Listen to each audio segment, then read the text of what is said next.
Okay, I'd like to open the Bedford Township Planning Meeting, Planning Commission meeting. It is December 17, 2025, 7 o'clock. Who could stand and do the Pledge of Allegiance? I pledge allegiance to the flag of the United States of America and to the republic for which it stands, one nation, under God, indivisible, liberty and justice for all. Okay, Mr. Andrews, can you call the roll, please? Mr. Montry? Here. Mr. Lake? Here. Mr. Mahoney? Here. Mr. Andrews is here. Mr. Helm? Here. And Jacob Tremblay and Kyle Dersch are excused. Okay, moving on to item 4, approval of the agenda. I'll make a motion that we approve the agenda from the December 10th, 2025 meeting. Support. Okay, with support, all those in favor say aye. Aye. Aye. All those opposed. Moving on to item 5, approval of the minutes of December 10, 2025. I'll make a motion we approve the minutes of our December 10th meeting. Second. Mr. Helm seconds. All those in favor say aye. Aye. Aye. All those opposed. Okay, moving on to item 6, public comment. Comments limited to 3 minutes. Seeing nobody in the audience wishing to make a comment, we'll move on to item 7, new business. Any new business, Ms. Rector? Okay, moving on to item 8, old business. Item 8, discussion on the master plan. As we continue our conversation, we propose some change to the verbiage to address data farms. Ms. Horton, would you like to make any comments? Sure. I just want to point out to the material that was distributed nicely for you. So for those of you who are not have not followed that conversation, I took Mr. Mahoney's comments and translated them into master plan verbiage, if you're okay with me using that kind of, and verified with them and with Mr. Andrews that they felt like this was reflective of the intent, right? And you both agreed, and we're okay with that. So we're presenting you with this in a memo form, which just outlines the proposed corrections on the last column there. They were also incorporated in the whole document in red, because at this point we believe those are substantive in terms of changing some of the ideas that were in the document. And they need to be discussed in this meeting and also presented to the board. That was the conclusion from looking at this. So tonight, I think they're just for you to look at and accept as far as proposed changes in the document. And I don't know if anybody else. Director, do you have anything to add? Yes, I'm going to let Mr. Camprath, because I did discuss with them. They, legal counsel had reviewed the language, and I'm going to let Mr. Camprath speak on that because that was the direction of the commission.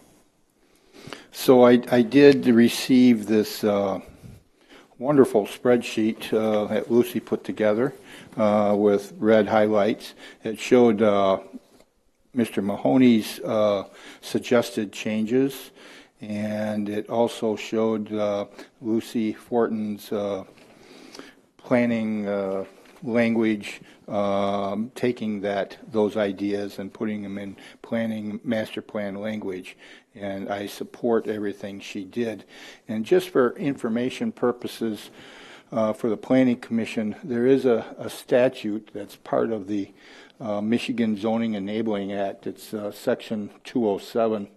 That says that a zoning ordinance or a zoning decision shall not have the effect of totally prohibiting the establishment of a land use within a local unit of government in the presence of a demonstrated need for that land use. So using the word prohibit, which we're no longer using, sends up red flags, and it's a cautionary word in a zoning ordinance because you can't prohibit a use if there's demonstrated need for it, and that's the quickest way to have a contest in court about a land use. If you zone for something and you set up reasonable regulations and controls and setbacks and an area in the township for zoning.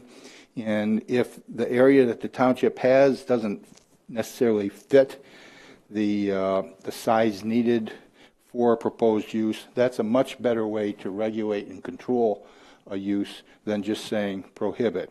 I think the township of Saline went through a big ordeal and a lawsuit because of that same thing, and it's referred to as exclusionary zoning. And historically, mobile home parks, that was what the basis that they would sue a township or a municipality on, exclusionary zoning, if in court they could show that there's just demonstrated need for that use in that municipality.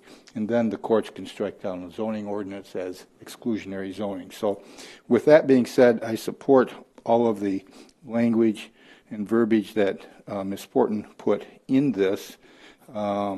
And if you have any questions, I can try and address them, or she or Jody could.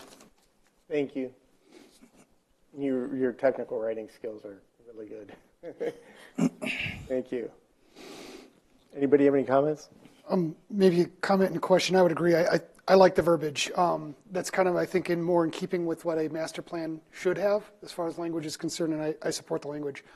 Second is maybe more of a question based on what Mr. Camprath had said, that some of these concerns or issues should be addressed through an appropriate ordinance. And just thinking ahead, one of the things we've talked about on this board was how can we be more proactive than reactive? Well, I think there's an opportunity here staring us right in the face with regards to some of the high-density land uses or large-scale uses in areas where maybe it's not as desirable. So I don't know what type of steps we need to take as a board or a commission or whatever that may be, but maybe we should start thinking about what an ordinance would look like that would be advantageous for the township and really kind of set the tone for how we want zoning to be utilized or land uses to be utilized. Would you propose something in addition to what she had on page 37? No. I think the verbiage here is good. I think what we need to talk about is an ordinance, like a zoning ordinance that would address these uses. And I think that's what Mr. Camprath was kind of alluding to, is we should push forward for something like that. Mr. Andrews? Jody, could you pan down to the last, just so we can, as a... You went to the last page? Last page, yeah, just so we can review that last bullet, and I guess what it, as it's currently written, what the next steps might be related to what Jake's saying. It would be my department, which we have been working on some language and looking at different municipalities with their language regarding solar farms, those types of uses. And of course, now we will start looking and gathering information of other adjacents on data centers and the types of uses that are going there. Then we'll present some language of uses to the commission to at least start looking at. Nothing that we have to put in writing, but we can definitely start looking at it and gathering information. By all means, take the initiative as well. If you get any information, please send it over. But then we can start having discussions on the desires moving forward on that. Definitely have to include the township board because our ordinance requires that as a part of it, that they have to give direction to start looking at that language. Okay? That's great. Thanks. Anyone else? Someone care to make a motion to adopt the revised language to give to the township board for review and approval? And before we have a motion, just could we get confirmation, just so we're clear, because I think what you shared, Lucy, that this needs to go to the board for their buy-in, but we're approving this potentially in a future meeting now that we've substantially changed the text as written. So we're no longer looking to approve the master plan today. Correct. Forward it to the... Just the proposed changes to go forward to the township board. I will request that to go on the January 6th meeting. Hopefully, then I can bring it back on January 14th to this board. My deadline for this board I can amend with my department, but moving to the township board, it has to be the week before. But that it would be the next township board meeting would be January 6th. We do need to vote, though. To at least accept the changes and move it forward, yes. I think there's substantial changes to have at least direction because these were not proposed before it was even sent to the adjacent jurisdiction. So I think the right step for the township would have the township board review them as well. Okay. So we have a motion. I'll make a motion to accept the changes to the Bedford Township Master Plan as written by Ms. Fortin and captured in the document that was shared tonight. I'll support. Mr. Lake support. Mr. Andrews, can you call the roll? Mr. Andrews says aye. Mr. Lake? Yes. Mr. Montry? Aye. Mr. Helm? Aye. Mr. Mahoney? Aye. Motion passes unanimously.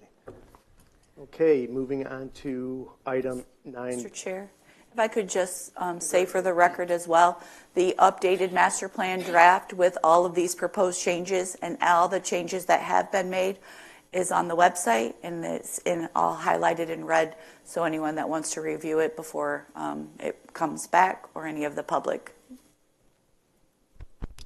Question. Yes. Since it's going back to the board and then back to this commission for approval, do we need to have another public hearing? No. Okay. Okay, item 9, public comment. Seeing nobody in the audience wishing to make a comment, we'll move on to item 10, information. Ms. Rector? Again, the next meeting will be January 14th. I'm just going to say all my comments. Again, ditto. Thank you, Mr. Mahoney, for your time served. Thank you, Mr. Helm. Everyone have a very Merry Christmas. Enjoy your family time. Thankful for those who serve. And also have a happy and safe New Year. That is all I have. Okay, Mr. Montry. Yeah, I'll echo that. Just appreciate Mr. Helm and Mr. Mahoney's time on this board and effort put in. It's greatly appreciated. And then, yeah, just Merry Christmas. Mr. Lake? Yeah, Mr. Helm, Mr. Mahoney, pleasure serving with you guys on this board. You guys are awesome. It's good. We're going to miss you guys. And then, yeah, Merry Christmas to everybody. Mr. Helm? I just want to thank Jody and Katrina for always having everything prepared and giving us all the information throughout the years I've been on here. It's been a pleasure serving with all you. Pat, great job at chair. So, Merry Christmas, and everybody enjoy their families during the holidays. Thank you. Mr. Andrews? It's been a pleasure sitting between the two of you. I feel like I gained some wisdom through osmosis. Thanks for both of your time on this commission. It's been cool to maybe gain some wisdom for real from kind of how you guys, your tact and how you make decisions and your thinking process. So thank you. Merry Christmas to everybody too. This is my last meeting. I thought the last one would be, but I opened my big mouth, and I apologize for all of that. Jody, I just want to say thank you.